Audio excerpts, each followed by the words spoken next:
Hi, and welcome to another 5-minute tip. In this tip, we're going to look at a couple of things that I'm not an expert on. One of them is MoGraph, and the other one is animation. I was playing with MoGraph and animations, and I stumbled upon a pretty cool feature. I mean, everything in MoGraph is kind of just magic, and it's really tricky to figure out how to put the pieces together. So hopefully, this tip will help with that. What we have on the screen here is a simple animation I've made. It's a flower, a mirrored flower from Larry Niven's Ringworld series. The idea is that these flowers have a polished sort of mirrored surface, and they use that to focus sunlight against this green photosynthesis collecting dot. They also burn predators out of the sky by all focusing their energy. So there's usually fields of these. So it seems like a perfect candidate for the cloner. So if we put this flower inside of a cloner, we get kind of a strange result. But, we can always modify the cloner so that it is, instead of linear, it's a grid array. Let's do a grid of 5 by 1 by 5. I don't want to do too many.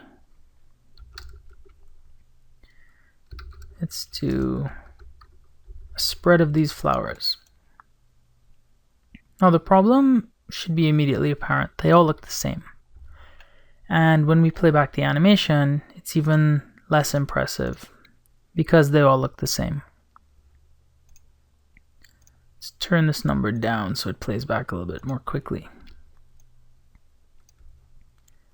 So what I wanted was sort of a way to use a MoGraph effector to control the speed of the animation.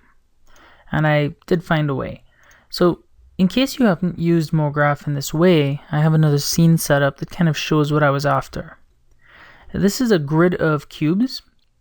And if we add a plane effector to this, note that if I select the MoGraph object first and then add the effector, it gets automatically added to the Effectors tab. So if we add a plane effector, and let's say in this plane effector we want to adjust the scale, so we reduce the scale of the cubes.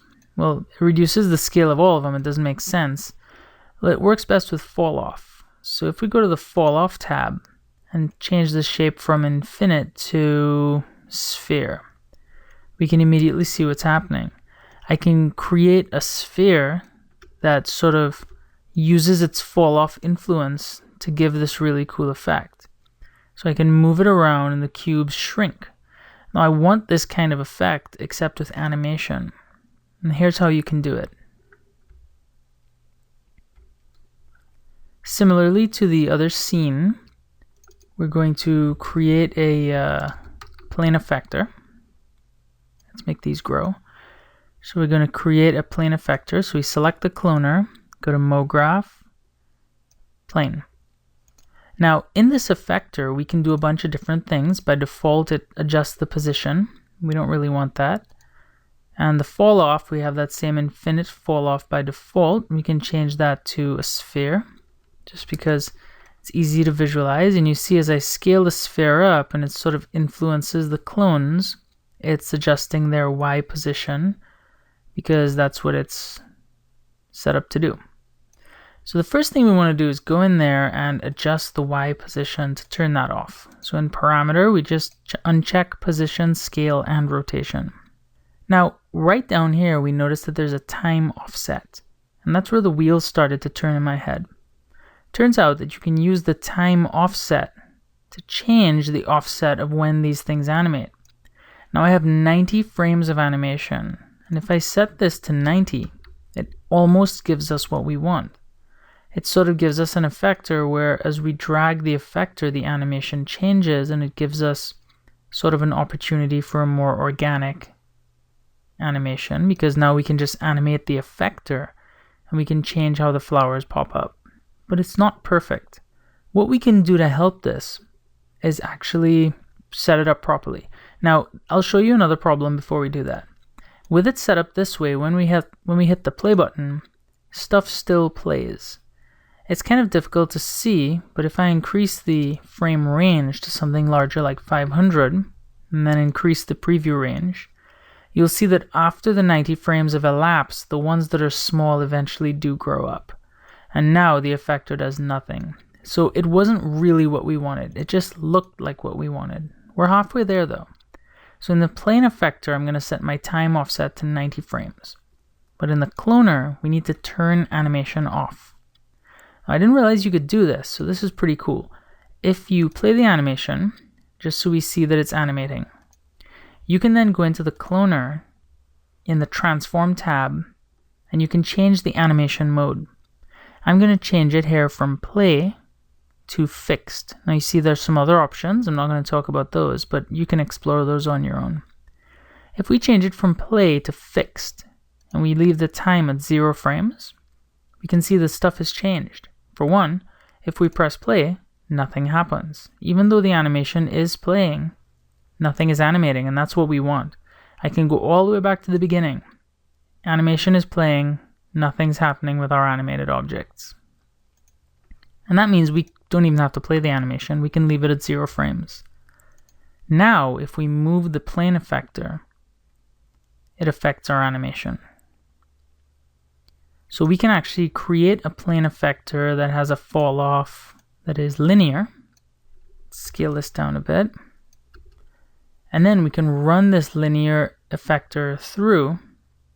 We can actually have the flowers grow. You can put it at an angle and pull it through, and it seems like the flowers are growing in like a staggered fashion. So these are a couple of cool things you can do once you turn off the animation and change it to fixed.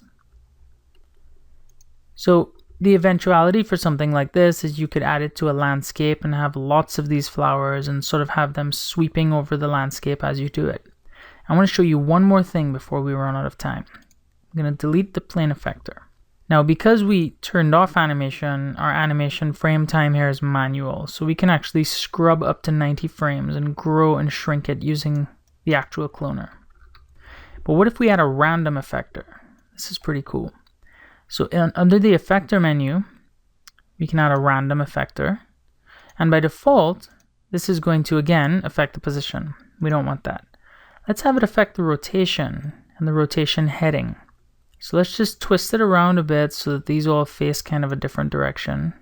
It's easier to see when they're fully grown. And then we can do the time offset here in the random effector. Now what you'll notice is that the time offset here causes them to grow at random rates. So that means you can actually come in here and you can use the random effector to make a group of flowers or whatever it is you're animating grow in sort of a random fashion. You could even combine the random effector and the plane effector, or lots of different effectors, with the time offset to get this effect. So this is kind of an abstract tip. Might be a little bit hard to grasp, but I found it really cool and really useful, so I wanted to share it with you guys. I hope you enjoyed it, and until next time, see ya.